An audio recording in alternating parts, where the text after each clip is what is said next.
प्यारे बच्चों नमस्कार। मैं गोस्वामी सर आईसीएससी के छात्रों के लिए हिंदी विषय की क्लास ले रहा हूं और चूंकि इस समय लॉकडाउन चल रहा है तो बहुत सारे बच्चे घर में बैठे हुए हैं। 9th के बच्चे और 10th के बच्चे दोनों के लिए ये पुस्तक उपयोगी है, दोनों क्लासों में पढ़ाई जाती हैं। तो साहित्य सागर में 2 पार्ट है, एक कहानियों का, दूसरा कविताओं का। तो पहला पार्ट जो कहानियों का है उसमें हमने पहला लेसन बात ठन्नी की, ये वीडियो मैंने बना करके इसको मैंने डाल दिया है और आज दूसरा लेसन हम पढ़ाने जा रहे हैं काकी। तो आप सभी लोग एक रजिस्टर अपने पास में रखिए और मैं जो बात बताऊंगा उसमें खास चीज़ें, आवश्यक चीज़ें आप उसे नोट भी कर सकते हैं और अपनी किताब में पेंसिल से आप मार्क भी कर सकते हैं। तो लेसन नंबर 2 काकी, पेज नंबर 10। उस दिन बड़े सवेरे शामू की नींद खुली तो उसने देखा कि घर भर में कोहराम मचा हुआ है। कोहराम उस शोर को कहते हैं, उस रोने पीटने को कहते हैं जो बड़ी ही दर्दनाक और शोक में या बहुत ही रोना कल्पना, ये जो क्रिया है इसको कोहराम कहते हैं। तो वो कोहराम मचा हुआ था। उसकी माँ नीचे से ऊपर तक एक कपड़ा ओढ़े हुए कंबल पर भूमि शयन कर रही थी। भूमि जो है ये धरती का, पृथ्वी का पर्यायवाची है और शयन करना मतलब लेटी हुई थी। तो ये भूमि शयन ये साधारण अर्थ में नहीं है, यहाँ इसका मतलब है कि उसका देहांत हो गया है और उसकी डेड बॉडी ज़मीन में पड़ी हुई है। और घर के सब लोग उसे घेर कर बैठे बड़े करुण ढंग से विलाप कर रहे हैं। विलाप करना ये सामान्य रोने से थोड़ी सी इसकी अवस्था और बढ़ी हुई है,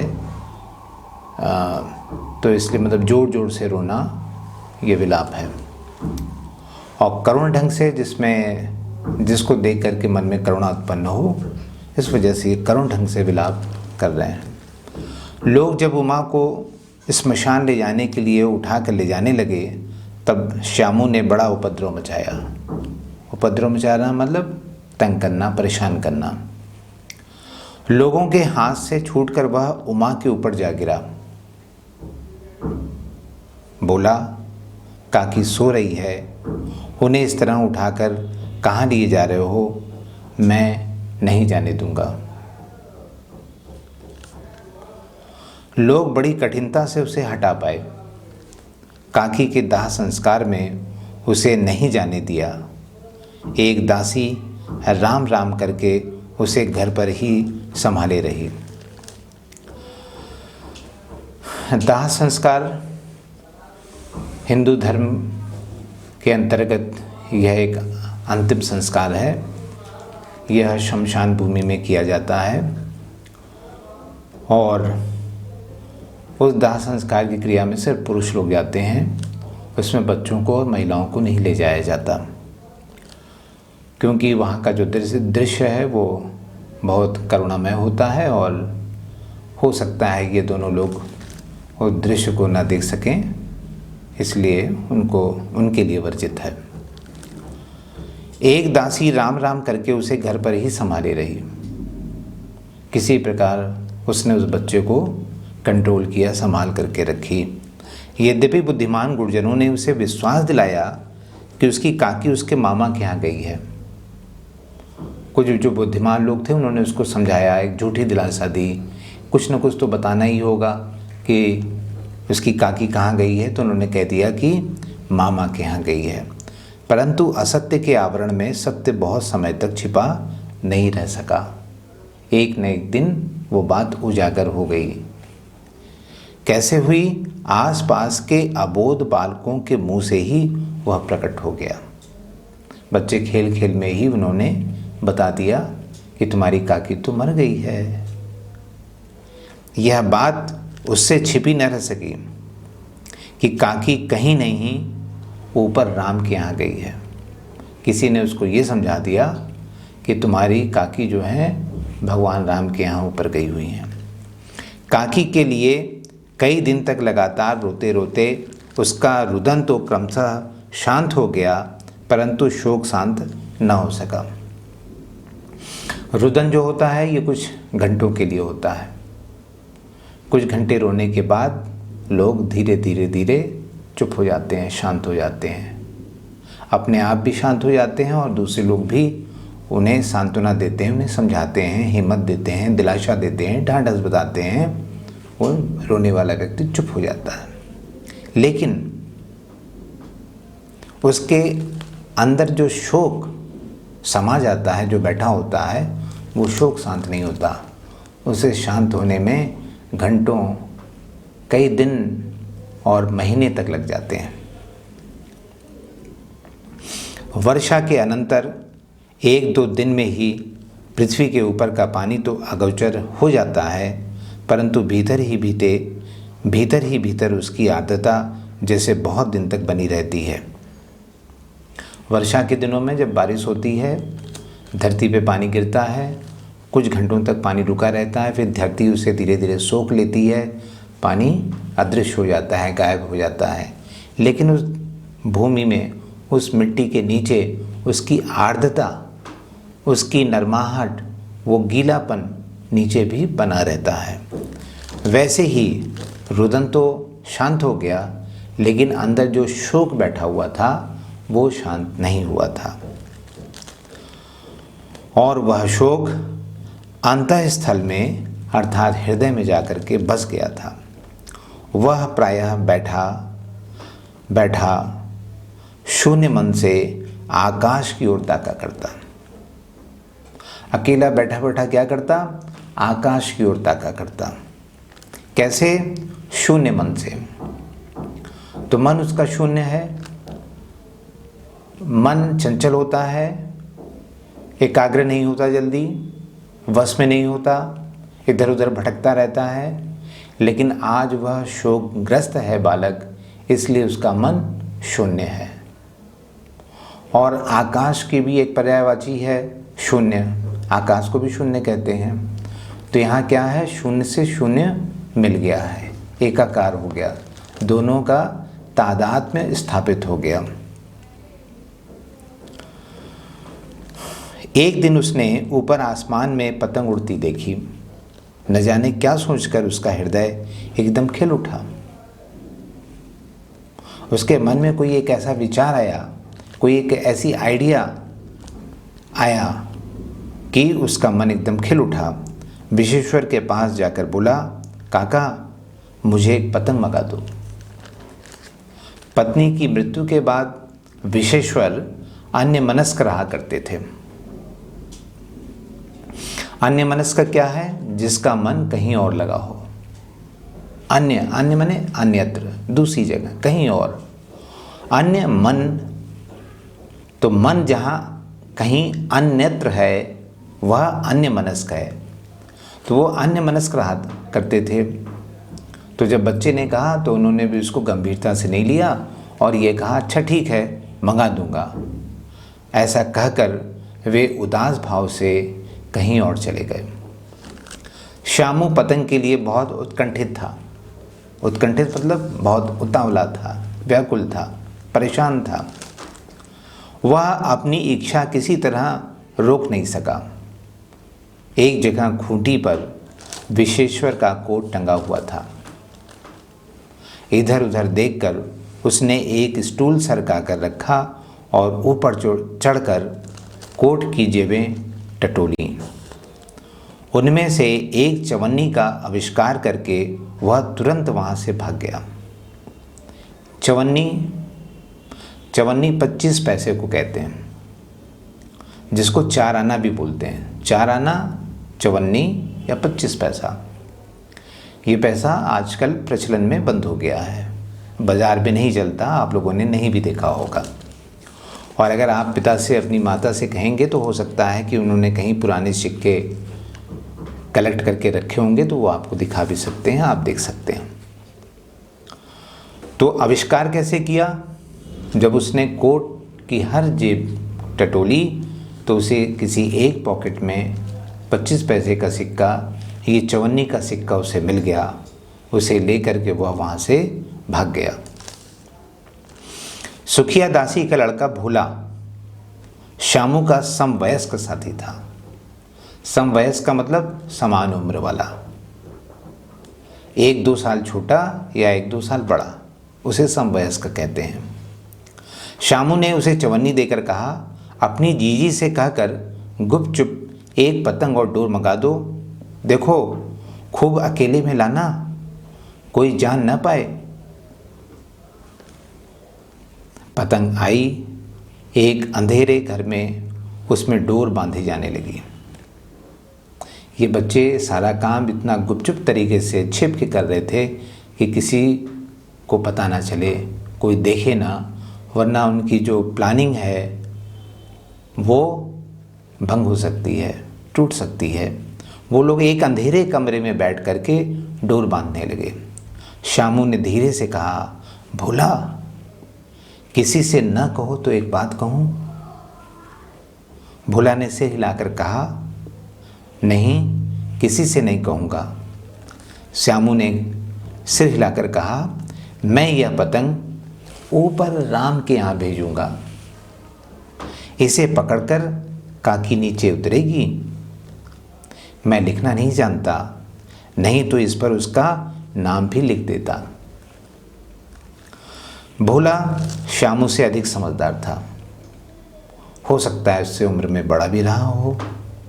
उसने कहा, बात तो बहुत अच्छी है, परंतु एक कठिनता है, उसमें एक दिक्कत है, एक अड़चन है, एक कठिनाई है। क्या? डोर पतली है। हम तो सोच रहे थे कि तुम पतंग तो सिर्फ यूं ही एंजॉयमेंट के लिए उड़ाना चाहते हो, लेकिन जब तुमने अभी कहा कि हम काकी को उतारना चाहते हैं तो उस लिहाज से ये डोर बहुत पतली है, इसे काकी पकड़कर उतर नहीं सकती, इसके टूट जाने का डर है। पतंग में मोटी रस्सी हो तो सब ठीक हो जाएगा। श्यामू गंभीर हो गया।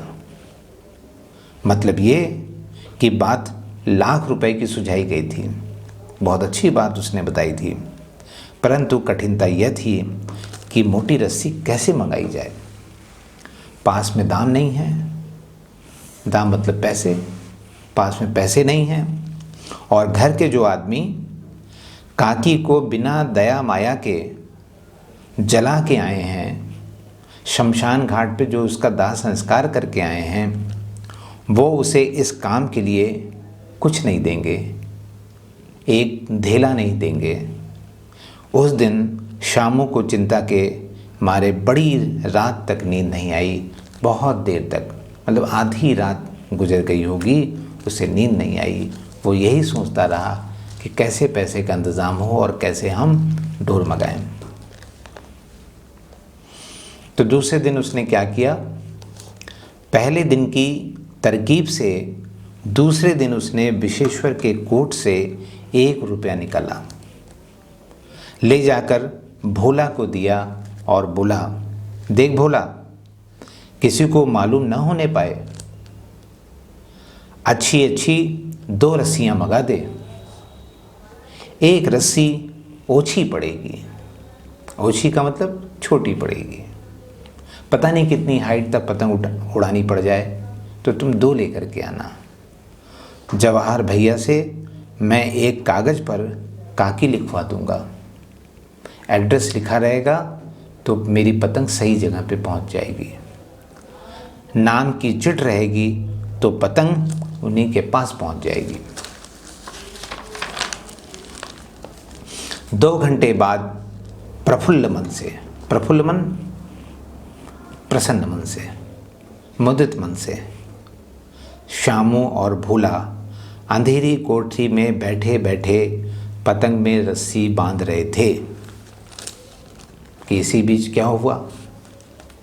अकस्मात शुभ कार्य में विघ्न की तरह उग्र रूप धारण किए हुए विश्वेश्वर वहां आ पहुंचे।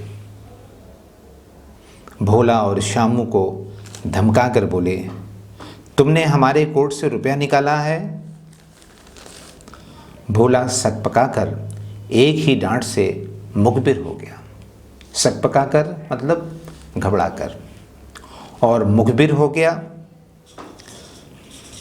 जो भेद खोल दे, जो रहस्य उजागर कर दे, उसे कहते हैं मुखबिर। जो सारी बात सच सच बता दे। तो भोला एक ही डांट में मुखबिर हो गया। बोला, श्यामू भैया ने रस्सी और पतंग मंगाने के लिए निकाला था। विश्वेश्वर ने श्यामू को 2 तमाचे जड़कर कहा, चोरी सीख कर जेल जाएगा? अच्छा, तुझे आज अच्छी तरह समझाता हूँ। यह कहकर फिर तमाचे जड़े और कान मलने के बाद पतंग फाड़ डाली। अब रस्सियों की ओर देख करके कहा, ये किसने मंगाई? भोला ने कहा, इन्होंने मंगाई थी, इन्होंने। कहते थे इनसे पतंग तान कर काकी को राम के यहाँ से नीचे उतारेंगे। विश्वेश्वर हतबुद्धि होकर वहीं खड़े रह गए। हतबुद्धि, हतप्रभ। जो कुछ सोच पाने की अवस्था में ना हो उसे हतबुद्धि कहते हैं। तो वो हतबुद्धि होकर के वहीं खड़े रह गए। उन्होंने फटी हुई पतंग उठाकर देखी। उस पर चिपके हुए कागज पर लिखा हुआ था काकी। इस चीज को देख करके विश्वेश्वर दुखी हो गए, निराश हो गए। अंदर ही अंदर हृदय में रोने लगे और फिर वो कुछ भी बोलने की स्थिति में नहीं रहे और चुपचाप वहाँ से चले गए। इस प्रकार ये कहानी पूरी होती है। आशा है आप लोगों को ये कहानी समझ में आई होगी। मेरा प्रयास यही होता है कि कहानी इस प्रकार सुनाई जाए कि वो आपके कानों से आपके हृदय में आकर के बैठ जाए। और एग्ज़ाम में जो क्वेश्चन आते हैं वो हर पैराग्राफ से क्वेश्चन बनाए जा सकते हैं। 10-20 प्रश्न बना करके ये नहीं कहा जा सकता कि यही प्रश्न परीक्षा में पूछा जाएगा। इसलिए मैं आपको ये सुझाव दूंगा कि आप हर पैराग्राफ में से सेल्फ मेड क्वेश्चन बनाइए और उन क्वेश्चनों का आंसर लिख करके अपने शिक्षक और शिक्षिका जो भी आपके क्लास में पढ़ाते हों उन्हें दिखाइए। तो जब आप उन्हें दिखाएंगे और वो करेक्शन ठीक करेंगे, धीरे धीरे आपका वो लेसन बिल्कुल अच्छी तरीके से तैयार हो जाएगा और कभी भी पूछा जाएगा तो आप उसका उत्तर बहुत आराम से दे सकेंगे। इसके ये चूँकि क्लास 9th में जो बच्चे गए हैं या जो बच्चे पहले से पढ़ रहे हैं या कुछ बच्चे ऐसे होंगे जो 8th कहीं से और पढ़ के आए होंगे और ICSE में जो है उन्होंने एडमिशन लिया होगा, तो उनको पैटर्न चेंज हो यहाँ पे मिलेगा। तो उनके लिए मैं बता दूँ कि हर क्वेश्चन के लिए हर एक्सट्रैक्ट बेस्ड क्वेश्चन होते हैं। एक एक्सट्रैक्ट में 4 क्वेश्चन होते हैं, 2 क्वेश्चन 2-2 मार्क्स के और 2 क्वेश्चन 3-3 मार्क्स के होते हैं। इस प्रकार 10 नंबर का एक एक्सट्रैक्ट होता है। अब इसको कैसे इसका क्वेश्चन बनाएगा, जैसे देखिए पेज नंबर 10 में इसका तीसरा पैराग्राफ, लोग बड़ी कठिनता से उसे हटा पाए, काकी के दाह संस्कार में उसे नहीं जाने दिया, एक दासी राम राम करके उसे घर पर ही संभाले रही। जैसे ये थोड़ी सी पंक्ति जो है लिख दी गई और उसके नीचे क्वेश्चन दे दिए गए। तो क्वेश्चन क्या हो सकता है, किसके घर में कोहराम मचा हुआ था तथा क्यों? तो इसका आप उत्तर लिखेंगे कि रामू के घर में कोहराम मचा हुआ था। क्यों मचा हुआ था? क्योंकि काकी का देहांत हो गया था। दूसरा, श्यामू ने नींद खुलने पर काकी को किस अवस्था में देखा तथा घर के अन्य लोग क्या कर रहे थे। इसमें एक क्वेश्चन में 2 सब क्वेश्चंस हैं। तो पहले का कि किस अवस्था में देखा, भूमि शयन करते हुए, कंबल पर भूमि शयन करते हुए देखा। घर के अन्य लोग क्या कर रहे थे, तो घर के अन्य लोग चारों तरफ बैठ करके विलाप कर रहे थे।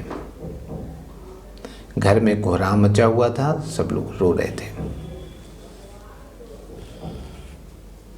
क्वेश्चन नंबर 3, जब काकी को शमशान ले जाने लगे तब श्यामू ने क्या किया तथा उसने क्या कहा। तो श्यामू ने क्या किया, श्यामू ने उत्पात किया, उसने विरोध किया।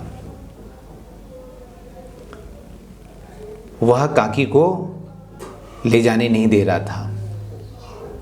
वो मचल उठा, जमीन पर लेट लेट जाता था, चीख रहा था, चिल्ला रहा था, लोगों के कपड़े पकड़ करके रोक रहा था कि मेरी काकी को मत ले जाओ।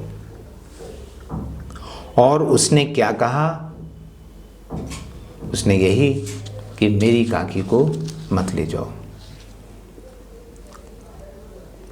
क्वेश्चन नंबर 4, क्या बच्चों को शमशान भूमि तक ले जाना उचित है। अपने विचार लिखिए। तो ये इसका उत्तर लिखने के लिए आप लोग स्वतंत्र हैं। इसमें आपका अपना विचार मांगा गया है। क्या ले जाना उचित है, तो आप इसे यस या नो में आंसर दे सकते हैं। लेकिन जो भी आंसर देंगे उसमें उसको रीज़न के साथ पुष्ट करेंगे कि ऐसा क्यों। लेकिन जहाँ तक मेरा विचार है वो ये है कि बच्चों को शमशान भूमि नहीं ले जाना चाहिए, वहाँ ले जाना उचित नहीं है। क्यों? क्योंकि बच्चे बहुत कोमल मन के होते हैं। बच्चे इस दुख को, शोक को नहीं देख सकते। अपने किसी प्रियजन का दाह संस्कार होते हुए वो नहीं देख सकते। मचल जाएंगे, रोने लगेंगे, शोर मचाएंगे और उस मृतक की आत्मा को क्लेश पहुँचेगा, संताप होगा, दुख होगा, तकलीफ होगी। इसलिए उसके सामने वहाँ पर रुदन नहीं होना चाहिए। ये 4 क्वेश्चन हो गए। अब इस पूरे लेसन में कम से कम 8-10 एक्सट्रैक्ट आप लोग बनाइए और उसके उत्तर लिख करके अपने टीचरों को दिखाइए। लेकिन इसमें जो मुख्य पात्र हैं 3, श्यामू, बोला और विशेश्वर, इनका संक्षिप्त चरित्र चित्रण भी आप तैयार रखेंगे कि इनकी क्या विशेषता थी, कैसे लोग थे, किसी भी एक्सट्रैक्ट में पूछा जा सकता है। तो आज मेरा लेसन ये यहाँ पे पूर्ण हुआ। इसके पहले का लेसन 1 बात अठन्नी की, हम उसका वीडियो बना करके यूट्यूब में डाल चुके हैं। दूसरा लेसन आज तैयार कर रहे हैं। अब इसके बाद ये क्रमशः जो है इस बुक में 10 लेसन हैं, वो 10 लेसन हम तैयार करके डालेंगे। तो अगर आपको मेरा पढ़ाया हुआ ये लेसन पसंद आया, अच्छा लगा, तो आप लाइक करें। और आप चाहते हैं कि इसका लाभ आपके मित्र लोग भी उठाएं, तो उन्हें शेयर करें। और आप ये चाहते हैं कि मेरे आने वाले आगे जो भी वीडियो आएंगे वो आपके पास समय से पहुंचते रहें, तो आप उसको सब्सक्राइब करना ना भूलें। आपको बराबर मेरा वीडियो मिलता रहेगा और आपकी पढ़ाई चलती रहेगी। धन्यवाद।